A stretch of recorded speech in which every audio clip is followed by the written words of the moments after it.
Bonjour à toi et bienvenue dans cette vidéo dans laquelle je vais te partager les 3 obstacles qui t'empêchent aujourd'hui de passer d'une grossesse stressée, angoissée, où le souffle est coupé, ce que j'appelle les grossesses apnéiques ou les grossesses ultra stressées, à une grossesse où tu peux enfin respirer, où tu peux enfin profiter, où tu peux enfin vivre les choses de façon sereine. Cette vidéo s'adresse aux femmes qui ont déjà porté la vie puis le vide, celles qui ont déjà vécu des parcours très compliqués comme des parcours PMA, des parcours semés d'embûches avec des fausses couches et des grossesses interrompues, et pour qui depuis chaque symptôme, chaque absence de symptômes est un rappel du pire. Donc si tu te reconnais dans ces mots, tu es au bon endroit.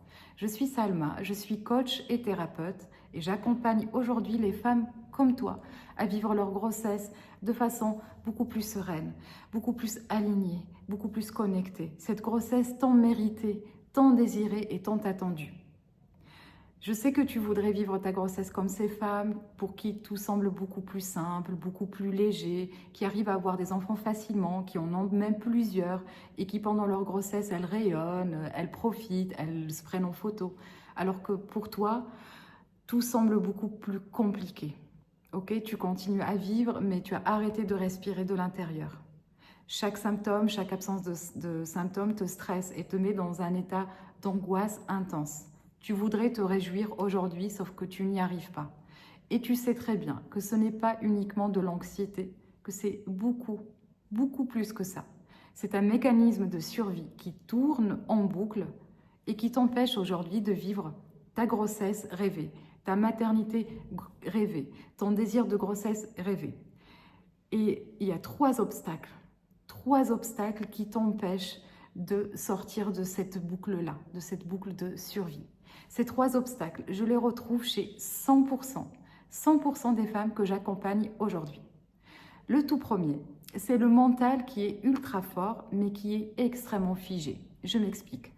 Pour pouvoir arriver jusque-là, pour pouvoir survivre à tout ce que tu as vécu jusqu'à maintenant, parce que c'est extrêmement douloureux, les fausses couches, les parcours PMA, c'est extrêmement difficile et douloureux. Pour pouvoir y arriver, il a fallu que tu mettes en place, ou que ton mental mette en place, un système de survie. Ce système de survie, il est similaire au système de survie qu'on met en place si on est en danger de mort.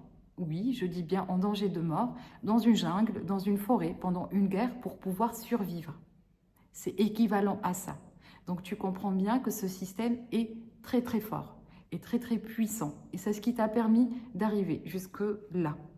Sauf qu'aujourd'hui, tu ne veux plus survivre. Tu n'es pas en danger de mort. Ce que tu voudrais, c'est pouvoir vivre les choses sereinement, te connecter à ta grossesse tant méritée et tant attendue. Mais ce système-là, qui est très fort et qui est très présent, te maintient dans un état d'hypervigilance et t'empêche de te connecter à ta grossesse actuelle, à ton désir d'enfant, et qui t'empêche de passer à la version de toi qui existe, où tout est beaucoup plus fluide, tout est beaucoup plus cool, où tout est beaucoup plus serein, où tu peux profiter de ta grossesse, te prendre en photo, faire comme toutes ces femmes pour qui tout semble beaucoup plus simple. C'est ce système-là qui t'a permis de survivre, mais qui t'empêche aujourd'hui de vivre. Ça, c'est le premier obstacle que je retrouve chez 100% des femmes.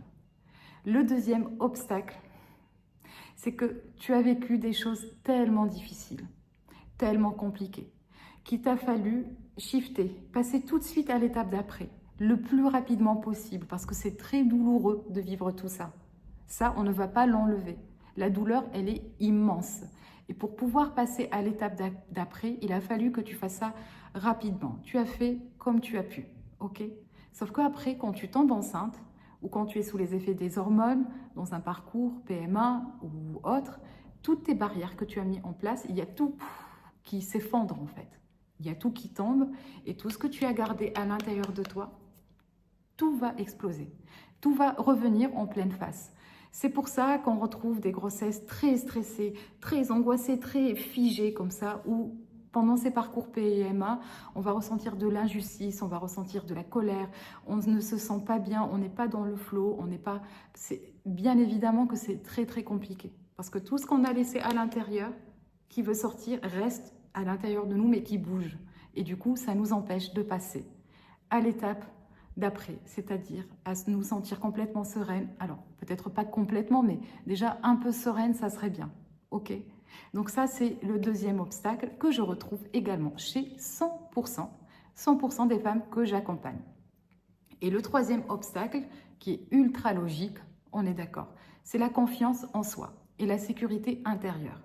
Tout ce que tu as vécu jusqu'à maintenant a ancré en toi que ton corps n'a pas été capable, que tu n'as pas pu mener telle ou telle grossesse jusqu'au bout, que tu as besoin d'un parcours PMA pour avoir des enfants, alors que pour d'autres, elles n'en ont pas besoin, elles veulent tomber enceinte, elles tombent enceintes tout de suite et elles ont plein d'enfants. Tout ça t'a mis dans cette boucle-là, en fait, qui a fait diminuer et qui a touché ta confiance en toi. Et ça, c'est logique, et ça, c'est normal, et c'est humain. Sauf que ce que je peux te dire aujourd'hui, donc, dans un parcours de maternité, dans un parcours de grossesse, toutes celles qui arrivent à vivre ça de façon sereine, il y a une confiance en soi qui est très présente. Il y a une sécurité intérieure qui est très présente. Parce que ce sont des parcours où c'est un peu incertain, où on se donne un peu à la nature, on se donne un peu à l'avenir, on se jette un peu dans le vide, mais quand on a confiance, quand on a la sécurité intérieure, on le fait de façon sereine. Donc l'idée, ce troisième obstacle que je retrouve chez 100% des femmes aussi, l'idée c'est de travailler sur ça pour pouvoir de nouveau respirer, se sentir sereine et avancer en ayant confiance, en ayant la sécurité intérieure. La confiance en nous en tant que femme, en tant que future maman, en tant que maman, sur un parcours de maternité qui sera beaucoup plus serein. Ces trois obstacles ne sont pas là par hasard. Ce sont des mécanismes de survie très logiques qui ont été mis en place pour pouvoir t'amener jusque-là. Et les surmonter, je peux te dire que c'est indispensable. C'est indispensable si aujourd'hui tu veux te retrouver de façon beaucoup plus sereine, si tu veux vivre les choses de façon beaucoup plus fluide. Et le faire pendant la grossesse, c'est ok, mais le faire avant la grossesse, c'est beaucoup mieux. Ok? Parce que pendant la grossesse, il y a aussi des choses qui vont arriver, il y a aussi les hormones et comme ce que je disais tout à l'heure, il y a toutes les barrières qui tombent.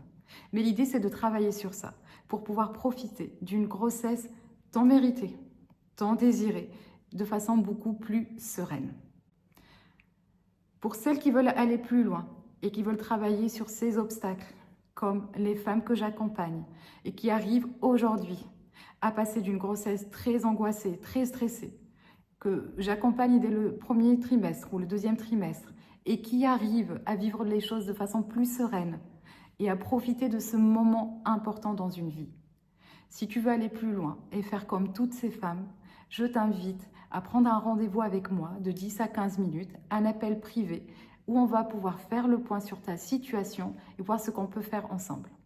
Maintenant que tout est dit, tu sais ce que tu as à faire, je te retrouve de l'autre côté.